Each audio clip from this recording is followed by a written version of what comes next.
মিছিলটি আপনাদেরকে আমি কথা বলবো না রেবে আপনি বলেন ভাই আমি কথা বলবো না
সরকারকে বলতে চাই নির্বাচনের মাধ্যমে হাসিনাকে দেশের সকল অপকর্মে বিচার করতে হবে। ধন্যবাদ। বাংলাদেশ জিন্দাবাদ, ইসলামী ছাত্র শিবির জিন্দাবাদ।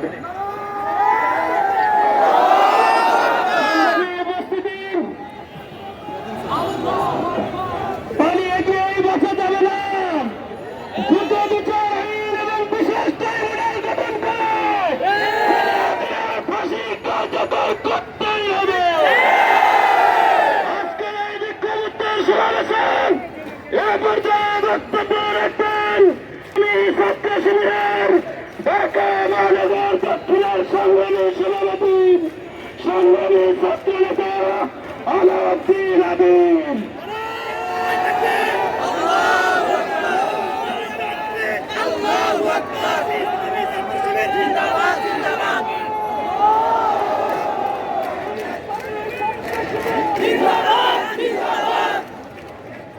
প্রিয় ছাত্র জনতা, আজকের বিক্ষোভ পূর্ব সমাবেশে উপস্থিত আজকের এই প্রোগ্রামের সম্মানিত প্রধান অতিথি ইসলামী ছাত্র শিবিরের সম্মানিত সেক্রেটারি জেনারেল, উপস্থিত সম্মানিত অতিথি